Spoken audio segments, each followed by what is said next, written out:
para habilitar el micrófono, abrir el micrófono a compañeros y compañeras, como hicimos el otro día con los candidatos del PC, porque no los vas a escuchar en otro lado, así con tiempo. Por ahí escuchás lo que salen en los medios de comunicación, esta síntesis que hay que hacer en 30 segundos, que no sé cómo dicen cómo se hace para decir algo, que eso es un triunfo que salió con la ley de medios, pero es insuficiente para democratizar la comunicación. Bueno, pero la alegría es tener a los candidatos, amigos, que vengan a expresarse con libertad y poder, no entrar en un toma y daca, a ver por qué pasa esto, sino que vos puedas escuchar algunas ideas, algunas propuestas, y por eso me da mucha alegría presentarlo a Mario Mesitelli. ¿Cómo te va, Mario? Muy bien, muchas gracias por la invitación, Néstor. No, vos sabés, nos conocemos que... Perdóname que te corrija, ojalá fueran 30 segundos. Los espacios son de 24 segundos, los más extensos, de 12 segundos y de 9. Y los de 9, claro, tienen que ir tan rápido, porque además tiene que agregar que justamente es un espacio cedido a los partidos. Todo eso tiene que entrar ahí. Todo eso tiene que entrar en 9 segundos, por tanto a la gente le sale como un silbido, que es muy difícil comunicar algo en 9 segundos con el agregado de que efectivamente es un espacio cedido, ¿no? Sí, y claro, uno pone el oído, yo en general me interesa la política, todo eso, y cuesta con aquellos que son desconocidos, porque cuando habla Milei o cuando habla, qué sé yo, alguno más conocido, es más fácil, o alguien, qué sé yo, Tayana. Ahora, los más pequeños, los nuestros, digo, sectores del campo nacional y popular, como el caso tuyo, todavía no logro escuchar cuando dicen Mesitelli. Bueno, lo deberían escuchar, porque yo fui varias veces candidato, 2 veces candidato a presidente de la Nación.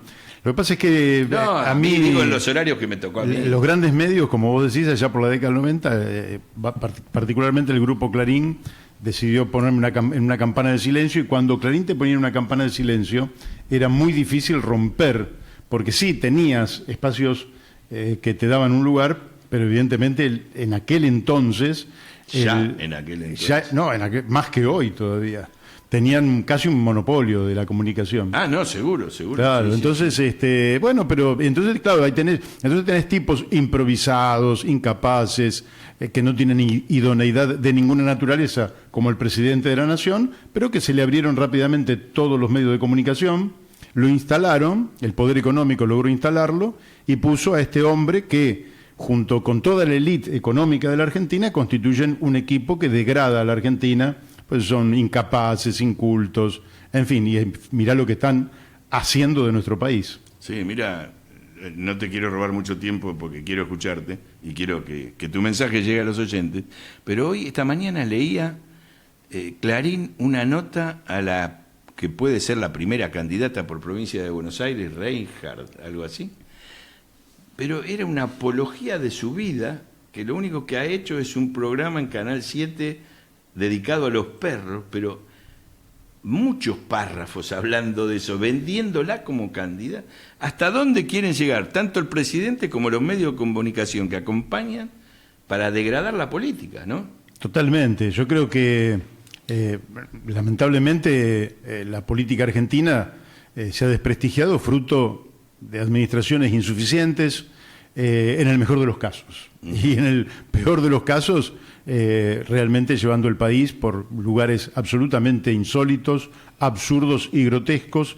La Argentina debería ser un país hoy con un PBI de $1,5 billones. Si vos tomaras desde que yo me inicié en la política hace más de 50 años y hubiéramos tenido simplemente una tasa de crecimiento normal, entonces una jubilación sería 2,5 veces lo que es, no sería gran cosa, pero sería más del doble, y alguien que tendría un ingreso medio, en lugar de ser 2 millones de pesos, sería 4 millones, y toda la vida existencial de los argentinos sería absolutamente distinta. No tendríamos 6 de cada 10 niños por debajo de la línea de pobreza, no tendríamos 5 millones de argentinos en la indigencia como tenemos actualmente, y realmente podríamos vivir de una manera mucho mejor. Pero, como yo a veces digo, Néstor, los que pertenecemos al campo del socialismo, en la Argentina tenemos un desafío distinto a la mayoría de los países. En la mayoría de los países hay como una suerte de división del trabajo, ¿no? Viene la derecha, hace crecer el país, pero no no distribuye. Entonces se supone que viene el socialismo en cualquiera de sus formas y dice, no, muchachos, no se la pueden comer todos ustedes, vamos a distribuir. Como la derecha es absolutamente incapaz en la Argentina porque ha hecho de nuestro país una factoría colonial y no un país soberano, independiente, que planifica su destino, que planifica su desarrollo económico, la justicia social, la educación, la salud, las obras públicas, etcétera. Entonces, vos lo que tenés es que el socialismo en la Argentina, en todas sus facetas me estoy refiriendo, en un sentido absolutamente amplio, abierto, no sectario, no excluyente, realmente creyendo que habitamos por todos lados, los que más o menos tenemos una idea que va en la misma dirección y sentido, tenemos que pensar no solo en mecanismos de distribución de la riqueza, sino en cómo se desarrolla económicamente la Argentina. ¿Y cuáles son los parámetros básicos a partir de los cuales nosotros podemos tener el desarrollo económico que le dé sustento a nuestro interés porque los jubilados estén mejor, porque los niños estén mejor, porque los trabajadores ganen un salario más digno del que tienen actualmente? Así que frente a ese desafío nosotros hemos hecho una síntesis de propuestas que por ahí mi amigo Matías Greter te va a dejar alguna, con 33 propuestas. Entre las cuales, bueno, de esas 33, yo he elegido 5, Néstor, para plantear como el mínimo común denominador que debería tener la fuerza que en su momento asuma el gobierno en la Argentina cuando Milei ya no esté. Es decir, el gobierno de Milei es un desgobierno, es un conjunto de ideas inconexas y absurdas, con espectáculos lamentables como el del lunes pasado, pero fuera de eso, digo, va a suceder a este gobierno un gobierno del campo del pueblo. No hay ninguna duda, la gente va a votar otra cosa. Ahí le estamos poniendo en pantalla. ¿Cuáles son entonces los 5 elementos, puntos programáticos que nosotros estamos planteando como mínimo? Después lo demás, todo lo demás lo discutimos, porque no queremos discutir 33 ni 100 puntos como podríamos estar planteando, sino que planteamos que 5 es el mínimo. En un momento lo reduje a 3, pero me di cuenta que 3 no alcanzaba. Y 1 no alcanza, aunque 1 sería muy bueno. Sería bárbaro. Que pusiéramos todos de acuerdo en pero eso. Menos de 5 no vas a sacar el país adelante.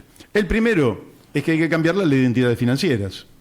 Es indudable que hay que modificar un régimen de saqueo instalado durante la dictadura y que la democracia en 41 años no ha sabido cambiar, modificar.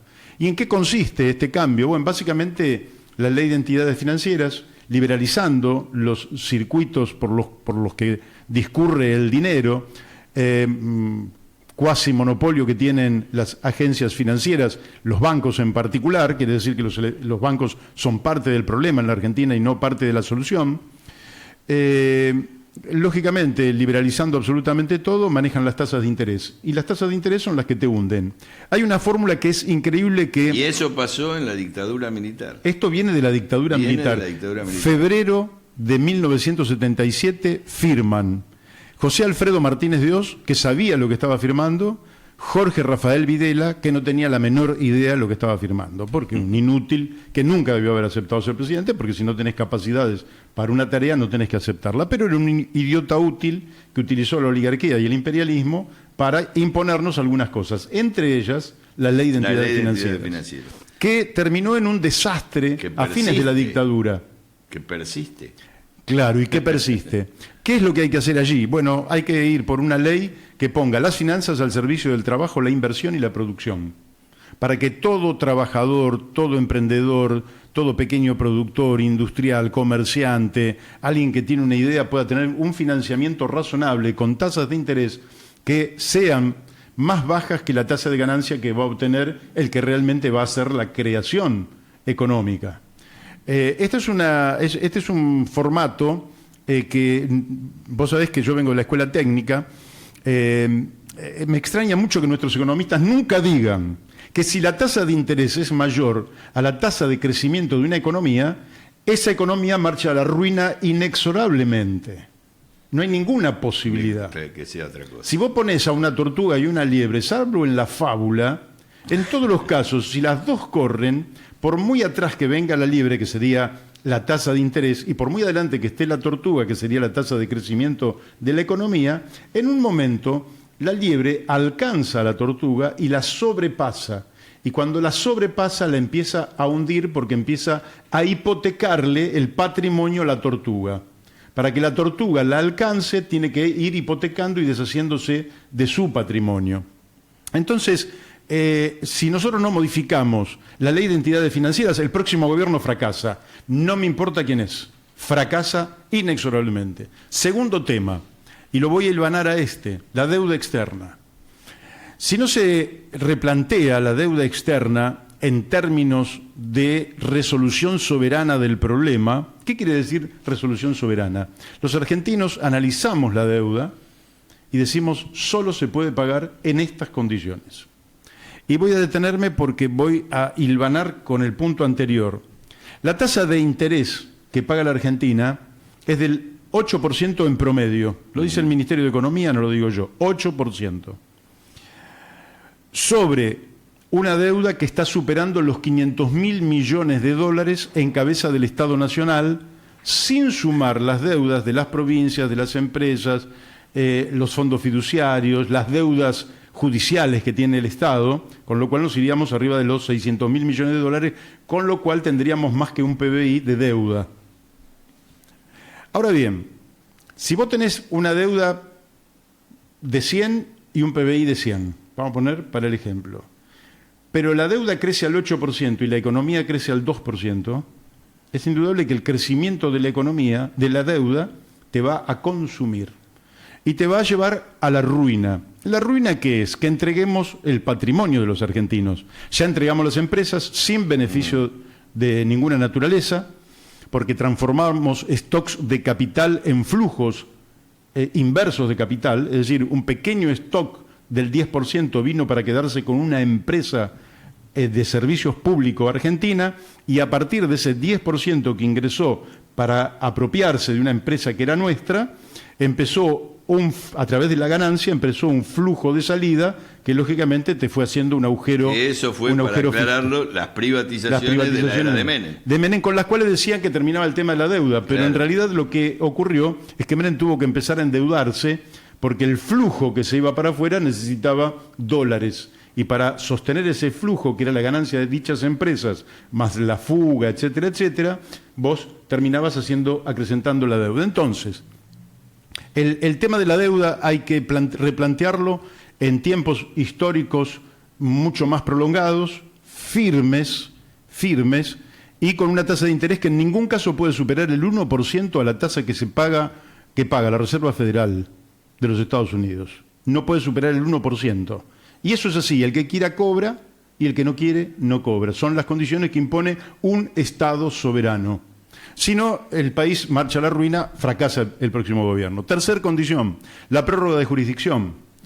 En la medida que la Argentina siga dependiendo de tribunales extranjeros, que no son cualquier tribunal extranjero, oh sorpresa, no le cayó a ningún país del África. Claro. El tribunal. El tribunal. No le cayó a ningún. Son tribunales de Nueva York o de Londres. Quiere decir que el imperio, a través de sus jueces y de su sistema judicial, va a resolver qué pasa con la Argentina. Esto es una indignidad para un país que hizo doctrina en el mundo entero a través del doctor Carlos Calvo. El doctor Carlos Calvo, en 1860, los ingleses tienen un conflicto con Paraguay y los ingleses quieren llevarse la resolución del problema a Londres. Y el gobierno de Paraguay contrata a un argentino, un abogado argentino de prestigio, que era el doctor Carlos Calvo, y el doctor Carlos Calvo elabora una doctrina a partir de la cual dice: no, lo que es jurisdicción de un territorio se queda en ese territorio y en los tribunales de ese territorio. Entonces todo lo que tiene que ver con la Argentina se dilucida en los tribunales de la Argentina. ¿Y esa historia de trasladar los juicios afuera empieza con la dictadura militar? Es un poquito antes, es un poquito antes. Lo que pasa es que vos una prórroga puntual, específica, por una cuestión determinada, podría flexibilizar. Lo que no puedes hacer, y es lo que viene de la dictadura, pero que la democracia no corrigió, es que virtualmente vos estás en el CIADI. Argentina tiene que irse del CIADI. Absolutamente, no puede estar en el CIADI porque son los tribunales del adversario. Es como ir a jugar un partido de fútbol, pero el que te indica quién va a ser el árbitro y los jueces de línea y va a manejar el VAR es el otro equipo. Son todos hinchas del otro equipo. Si ni lo voy a jugar ese partido. Porque jugamos contra Inglaterra y el árbitro es inglés. Y así. sí, claro, es exactamente eso. Entonces, fíjate vos que el episodio más relevante es el de YPF, que yo lo cuento porque lo tengo en el libro, pero además me parece que es muy interesante para que la gente entienda. Con respecto a YPF es Yacimientos Petrolíferos Fiscales, de manera tal que en un momento le cambiaron, ¿te acordás la propaganda? Decía, ya pasó Fangio. No. Esa era una forma del ladrón Repsol junto a los delincuentes nativos, Menem y compañía, de decirte, no eran yacimientos petrolíferos fiscales, eran fiscales, eran inalienables, inenajenables. Entonces lo que es inenajenable no lo puede vender nadie porque no le pertenece a un gobierno, le pertenece a un sujeto histórico que es el pueblo, generaciones pasadas, presentes y futuras. De manera que no hay un gobierno que es dueño y puede enajenarlo.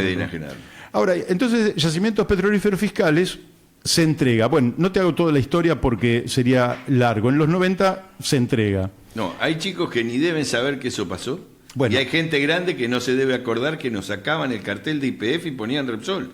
Claro, con otros colores, el amarillo, el blanco de los... Para quienes no sepan, te hago una breve historia. Sí, dale. Porque en la década de 1910 en 1908 se descubre petróleo en la Argentina, en Comodoro Rivadavia. El presidente Figueroa Alcorta, que era un conservador pero nacionalista, plantea que todo el territorio que rodea estos pozos son fiscales, pertenece al Estado Nacional y nadie puede comprarlos. ¿Por qué? Porque abajo hay petróleo. Entonces ya en 1908 inmediatamente sacan por decreto, esto no se toca. Bárbaro. Bueno, recién descubierto. Ahora, después hay un episodio que cuenta Raúl Larra, donde el general Mosconi está pidiendo, que era hombre de la aviación del ejército, está pidiendo combustible para hacer volar los aviones en ejercicios de entrenamiento. Pero se encuentran con que no le dan el combustible. Entonces va a averiguar por qué no le dan el combustible. Resulta que había una deuda y entonces la empresa, la norteamericana de Rockefeller, decidió que no le iba a dar el combustible. Con lo cual tomó plena conciencia, ya conciencia debería tener, pero ahí tomó conciencia empírica, que para la defensa nacional deberíamos tener un aprovisionamiento energético propio. Entonces empezó a trabajar en esa dirección y sentido, convenció a todo el mundo que había que hacer una empresa, se crea la empresa en épocas de gobiernos radicales que tenían sus sombras en aquellos tiempos y tenían sus luces. Esta era una de las luces. Y en 1922 empieza el emprendimiento de YPF, y para 1930 YPF, que había iniciado su acción con muy poco capital, incluso capital de ellos mismos, habían puesto su propio patrimonio, algunos generales, para que pudiera empezar a funcionar la empresa, multiplican por... No tenían empresas offshore. Claro, no, esos eran patriotas. Mosconi es el San Martín del siglo XX. Entonces, los tipos multiplican por 400 el capital. En 8 años, por 400 el capital. Claro, imagínate, enemigo público número 1 porque era mucho más eficiente que las empresas privadas. Pero claro, el general se montaba a un caballo y iba pozo por pozo a ver cómo estaban funcionando. Imagínate la patria, cómo vivía. Si vos estás ahí, de pronto viene un tipo a caballo y es el general Mosconi que viene. Vos trabajás 20 horas por día, ¿no? Entonces, claro, las empresas privadas se encontraban guerra total. Por eso el golpe de Estado de 1930 se dijo, huele a petróleo. Y en YPF tuvimos una empresa magnífica durante muchísimos años, a veces mal administrada, durante la dictadura saboteada, infiltrada por personal de las empresas privadas para bombardear YPF, endeudada ficticiamente para favorecer la fuga de capitales y el endeudamiento de la Argentina. Así que me corrí todos esos años.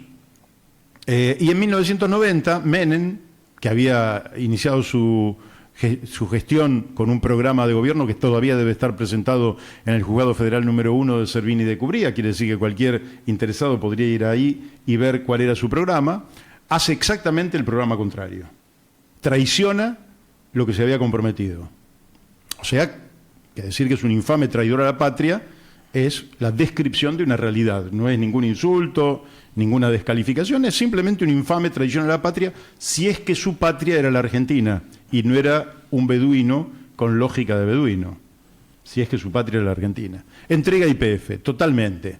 Y con eso, lógicamente, reequilibra las cuentas públicas, pero a costa de desprenderse de la principal empresa de la Argentina. Como esta empresa va a tener... Ahí te apunto que ese hecho generó Cutralcó, generó la Sí, desocupación. sí. Digo, para que la gente, alguno de lo que tiene en memoria, porque desgraciadamente se pierde, piensen en eso. Sí, sí, 1908, claro. 1930 el golpe, Menem lo privatiza, pero cuando hace la historia Milei o cualquiera de estos liberales o anarco o esperpentos, dicen hace 100 años que tal cosa, pero nunca van a estos puntos a ver qué hay, qué pasaba hace 100 años. Porque es totalmente falso. Todo lo que dicen es mentira. Pero es una mentira de una falsedad tan inusitada, sí, pero la gente termina, que uno no comprende cómo alguien compra, claro, ¿no? Cómo compra semejantes cosas. 100 años, como si 100 años hubieran sido todo igual, claro, ¿no? y bueno, y además dicen que es un problema de los socialistas, cuando los socialistas no gobernamos nunca la Argentina. Ojalá la hubiéramos gobernado porque hubiera ido para adelante. Bueno, voy a saltearme toda una etapa anterior, se recupera en 2012. Y me debes un punto. 2 puntos te debo. 2 puntos. 2 puntos más te debo. Estoy en el tercer punto, que es la prórroga de jurisdicción, y donde estoy, para que los que se perdieron puedan retomar el hilo, y estoy dando el ejemplo de YPF, donde el Estado Nacional la recupera. ¿Y cómo la recupera el Estado Nacional? Primero, es un Estado democrático. Segundo, respetando la Constitución Nacional. Tercero, a través de una ley que pasa por el Congreso, ampliamente votada por senadores y diputados, que vuelve al Poder Ejecutivo, que promulga la ley y que finalmente se le paga al supuestamente afectado 5.000 millones de dólares para terminar sin ningún tipo de conflicto. Como hay un sector delictivo que deberían estar presos, que son los eskenazi, van y hacen un acuerdo con un grupo Bulford y se presentan frente a Loretta Preska en un tribunal de Nueva York para hacerle un juicio a la Argentina. ¿Y en qué se vio ofendido estos señores? Bueno, se vieron ofendidos porque en un estatuto interno, que la verdad no tiene ningún valor, es como si nosotros... Estatuto interno de YPF en esa época. De una empresa privada. Es como si nosotros hacemos ahora un estatuto y decimos, ahora cuando salimos por la puerta y caminamos 2 cuadras, el Estado nos tiene que dar $10.000. ¿No? Entonces vas y le haces un juicio, y no me dio los $10.000, yo salí por la puerta, ¿y quién dice eso? El estatuto que hicimos nosotros. Ah, mirá qué lindo. No, bueno, ¿qué violó del estatuto? Un artículo violó. Ah, y bueno, está bien. ¿Cuánto sale eso? Sale toda la empresa, más mucho más los intereses, más las costas. Es decir, que sale 3 YPF, sale. Porque supuestamente se violó algo que no tiene ni el estatuto, un artículo de un estatuto, ¿no? Entonces, frente a eso, solo un país colonizado puede plantearse, ay, lo que dijo señora, mire, si tiene algo para decir, lo manda a los tribunales de la Argentina, primera instancia. Si no están conformes con el fallo del juez, pueden apelar y tienen una segunda instancia, y en último caso pueden apelar a la Corte Suprema de Justicia. Y se terminó. Cero consideración a lo que tribunales extranjeros digan sobre la Argentina. Yo digo, si un tribunal de La Matanza interviniera en un conflicto entre Google y Facebook, ¿ustedes creen que le daría bola a algo? ¿No? Bueno, hay que salir el tercer punto es terminar con la prórroga de jurisdicción, salirse del CIADI. Cuarto punto, recuperar el comercio exterior. No hay destino para la Argentina si nosotros no recuperamos el comercio exterior. Control estricto. Después vemos las formas, no quiero discutirlas. Control. Tenemos 100 puertos, 70 son privados. Toda la exportación se va por puertos privados. No hay ningún tipo de control. Por ahí no solo se van en contrabando los granos, sino que entra y sale droga a granel, sin ningún tipo de control, corrompiendo los mecanismos de control, para lo cual nosotros necesitamos una política específica de retomar absolutamente el control del comercio exterior, no solo para que no haya más contrabando, sino para que además sea una palanca para el desarrollo nacional. Hay que tener una nueva política de puertos y hay que tener una nueva política de fletes, porque nosotros tenemos que recuperar la reserva de carga, que es que todos los países, en el Concierto de las Naciones está este acuerdo, sus exportaciones pueden ser transportadas en un 50%, pueden ser reclamados por los estados para que sea transportado por barcos de línea de bandera. Entonces, si vos te retenás, empezás, no solo tenés primero el control, segundo, el negocio portuario, tercero, los fletes, cuarto, los seguros, y quinto, empezás a producir barcos de nuevo, con lo cual empezás con los astilleros, y cuando desarrollás los astilleros, desarrollás la industria pesada, porque los astilleros necesitan acero, pero también un conjunto muy grande de industrias livianas que van de la mano de los astilleros, con lo cual reanimás la economía. Así que ya no Vicentín, estoy hablando de 100 veces Vicentín. Seguro. Mirá, hay un ejemplo, perdóname que te interrumpa, vos seguís con tu línea. Cuando hicimos la campaña para recuperar el río Paraná en contra del pensamiento de hidrovía y contra la reprivatización del dragado y balizamiento, y que se cobrara peaje y que quedara en el Estado, al poco tiempo ya empezaron a aparecer millones de dólares. Eso se puso en vigencia. No sé cuánto duró, 6 meses. Estoy hablando del gobierno anterior de Fernández y Massa, que Massa se oponía totalmente a esto y los demás dejaban hacer. Digo, lo que vos decís no es imposible, no estamos planteando una revolución que hay que salir a matar yanquis, rusos, chinos, no, es nada más que respeto por la soberanía y además por cosas que son elementales, que hasta cuando vos se las pedís, dices, sí, es de ustedes, el peaje es de ustedes. Claro. No lo va a comprar, no lo va a cobrar, lo cobraba la empresa que hacía el dragado. Sí, viaje para los barcos en el río Paraná, estoy diciendo. Sí, claro. Pero bueno, perdona que te interrumpí porque digo, además, es un tema bandera acá. Nosotros creo que hay que hacer un nuevo puerto en la Argentina que sea un puerto que reemplace muchos de los puertos. Yo sé que los santafesinos me pueden estar... No, te matan. Me matan, pero no importa, porque en realidad lo que hay que hacer es un puerto federal que le sirva al país, pero un puerto del siglo XXI. Porque esos son puertitos lo que tenemos en el Paraná, son puertitos. Por más que nos digan, si vos observás los grandes puertos que está haciendo China, por ejemplo, te encontrás que decís, bueno, hay que hacer un puerto moderno que baje los costos de la logística, que permita acrecentar considerablemente el comercio exterior de la Argentina, que no se puede reducir solamente a granos, lógicamente, ni mucho menos. Pero bueno, cuarto punto, comercio exterior. Quinto punto, reforma tributaria. La reforma tributaria tiene que ser, ahí ya no es una reforma, eso es una revolución tributaria.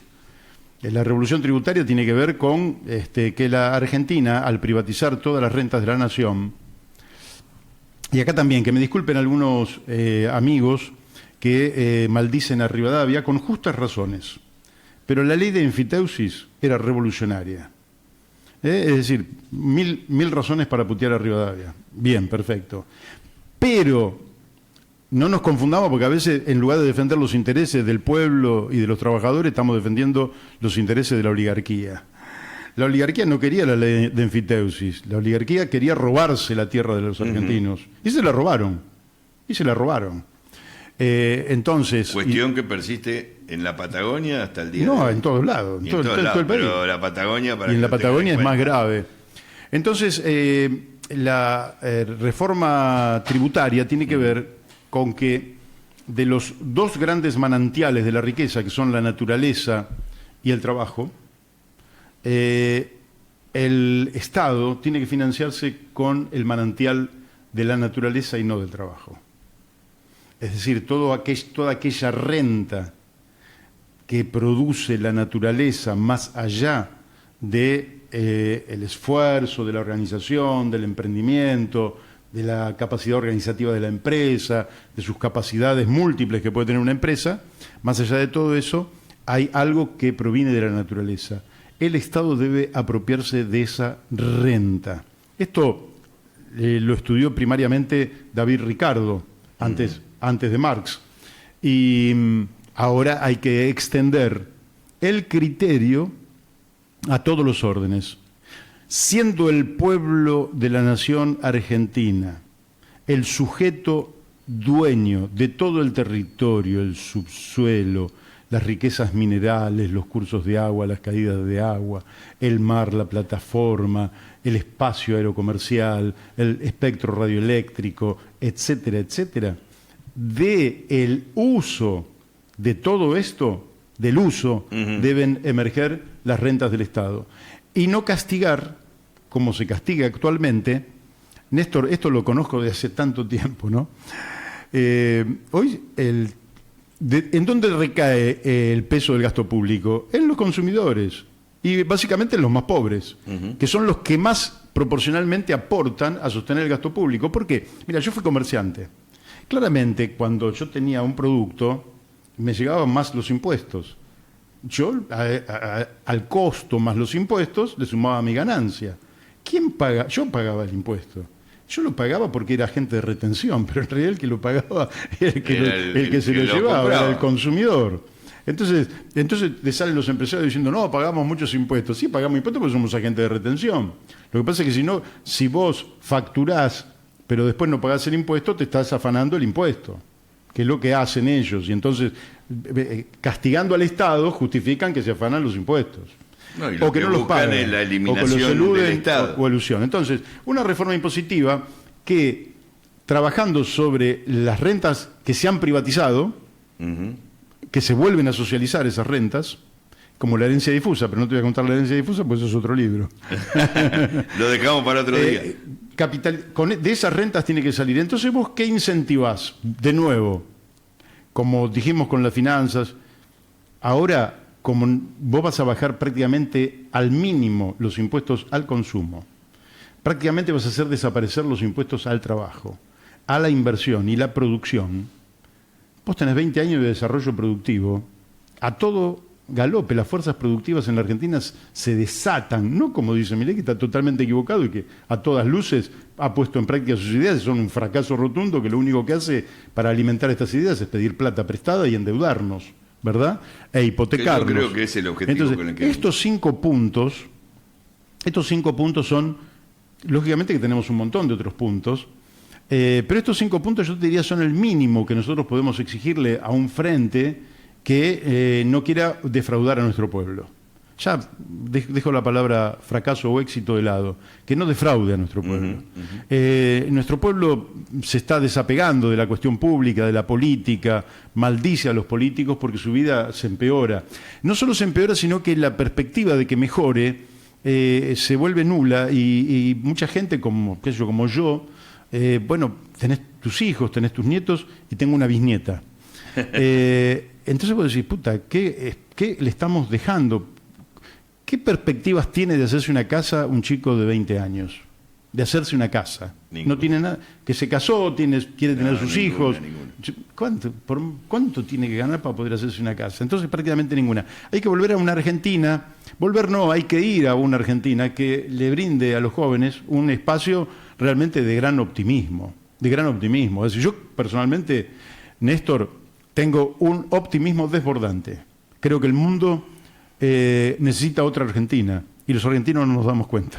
No, y votamos a gente totalmente enajenada, los que se dan alienada. cuenta son los que manejan el otro lado. Porque hoy Ahora, leía cómo Donald Trump necesita de Argentina en el cuadro geopolítico. No nos queda mucho tiempo y me gustaría que los últimos minutos los ocupemos en decir, bueno, si alguien te quiere votar, cómo tenemos que hacer, qué hay que hacer, cómo se participa, contá eso. Bueno, eso es muy sencillo. No, porque no sabemos ni el partido, no hablamos nada. Claro, perfecto. Bueno, eso es muy sencillo. Mira, para los que ven poquito, ¿no? Cuando ven la boleta única de papel, miran dónde está la columna verde, va y hace 2 marquitas ahí en la columna. ¿Y qué dice ahí adentro? Ahí va a decir, lista 184, va a decir Partido Socialista Auténtico. Partido que tiene ya 129 años. Vamos a cumplir el año que viene 130 años. Somos un partido con mucha historia, es decir, que tenemos un enorme caudal para aportarle al país, recuperando un montón de ideas de tipos monstruos de la política argentina, como Juan B. Justo, Alfredo Palacios y otros, Rómulo Bogliolo, que yo me acabo de enterar, el Partido Socialista, nuestro partido, tiene un patrimonio tan increíble como que en el Congreso Nacional la primer propuesta de planificación estratégica, moderna, democrática, participativa, la hace Rómulo Bogliolo en 1932. Es una propuesta que va en línea con lo que empezaba a emerger, que eran los planes quinquenales, va en esa línea, pero los perfecciona, ¿no? Y después todo eso quedó absolutamente en el olvido. Perón toma no los planes estrictamente de Bogliolo, toma los planes quinquenales, que la historia nos indica que debieron haberse perfeccionado, pero nunca eliminado. Nunca eliminado. Lo que había que hacer era perfeccionarlos. Así que, bueno, la columna verde... en esta época después del 83 nadie retomó eso. No, nadie lo retomó. Es una vergüenza, porque lo que se impone es una política neoliberal del libre mercadismo, y lo que quiere Milei es todavía retroceder a antes de 1929. Quiere retroceder a la libre concurrencia del capitalismo muerto. Antes de cerrar, contame tu experiencia con Pino Solana, porque algunos recordarán... Bueno, el Votá Verde, que vamos a decir Votá Verde para quien nos quiera votar. Bueno, nosotros, Proyecto Sur, que eligió como color el verde, nace en nuestra Casa del Pueblo de Sarandí 56. En realidad, en el año 2007, la realidad más estricta es que me deslumbra Pino. Yo a Pino lo conocía hace ya 15 años, pero un día en un acto en defensa de YPF, en julio del 2007, hace un discurso sobre Diagonal Norte, Pino, de los grandes discursos, habría que ponerlo, de los grandes discursos de la historia argentina. Y a mí me deslumbró. Entonces le pedí tener una conversación en ese mismo momento, y le dije: Pino, vos tenés que ser presidente de la Argentina. Ojalá nosotros podamos dar una mano. Lo único que podemos hacer es poner a tu disposición la personería jurídica del partido para que seas candidato a presidente, pero abiertos a que puedas manejar vos la alianza que creas más conveniente para que hagamos un frente realmente que te impulse y que tengamos un proyecto emancipador para la Argentina. Bueno, Pino se tomó un mes y pico para pensarlo, pero finalmente resolvió que sí. Hicimos una campaña muy corta y ya sorprendió, porque superó a López Murphy, superó a Sovich, que eran campañas que venían muy encumbradas desde hacía mucho tiempo, con mucho gasto, y nosotros con nada hicimos una campaña, y se desató una energía extraordinaria que muestra que hay una energía latente enorme, ¿no? Como la película de Pino, La Argentina latente. Acá hay una energía latente brutal que no encuentra canal de expresión, y la verdad quiero decirte también, el PJ de Capital, a través de Fuerza Patria, no tiene ninguna chance de canalizar esta energía. No quiero hablar. No, ayer de me nadie. decían quédate tranquilo porque ni hacen campaña, porque ellos ya saben qué es lo que están buscando con eso. Entonces acá Así que, si la política se va a reducir... En vez de aprovechar la campaña, como yo te decía alguna vez, discutíamos para qué sirve una campaña. Yo voto, defiendo la democracia, y discutíamos con Mario esto, y dice, para tirar estas ideas, porque aunque uno no gane, por lo menos estas ideas, hay un momento en que se encuentra la posibilidad de esta discusión. Así es. Así bueno, que bueno, entonces, 184. Partido Socialista Auténtico, color verde, y me acompaña un conjunto de trabajadores. Nombralo. Todos trabajadores. Mirá, por un lado, como candidato a senador, Francisco Paco Moreno, que no solo es viejo amigo, sino que es maestro mayor de obras y sigue trabajando. Y eso que tiene, más grande que yo, sí que tiene edad de sobra para jubilarse. Después Beba, que Beba es la segunda de él como candidata a senadora. Beba es una de las primeras reprimidas en la marcha de los miércoles por los jubilados. Es una vieja compañera nuestra que tiene una energía que, ¿cómo puede ser? Tan chiquita y con tantos años, parece una piba de 15 años, porque es una máquina. Y después, bueno, una maestra, profesora, Flor de Rocío, que me acompaña como segunda candidata a diputada nacional. Ella es peruana, nacionalizada argentina, que realmente es otra luchadora tremenda. Y después nos acompañan muchos taxistas de la ciudad, Ariel Rodríguez, que va en tercer lugar en la lista de diputados, y Fabián Valle, que va como primer suplente en la lista de senadores. Ellos son taxistas. Nos acompaña mucha gente de los barrios más humildes de la ciudad. De los barrios más humildes de la ciudad, a esos que te imaginas vos. De esos barrios nos acompaña mucha gente. Somos una fuerza del pueblo, por el pueblo y para el pueblo. Y bueno, y estamos tratando de conquistar... Y el signo que aparece ahí es PSA. Partido Socialista Socialista Auténtico, lista 184. Mario, hasta el 26 de octubre, mucha suerte, nos vamos a ver antes porque nosotros juntos tenemos un espacio de debate, no es orgánico ninguna de las organizaciones, pero para discutir estas cuestiones todo el año.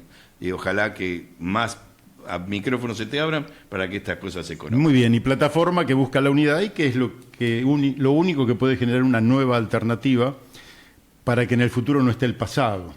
Hay que generar una nueva alternativa y esa nueva alternativa es la unidad muy amplia, sin sectarismos, sin exigencias desmedidas, tiene que ser una construcción generosa, con algunos límites, no es para todos, pero sí tiene que ser muy amplia y generar una nueva esperanza en la Argentina.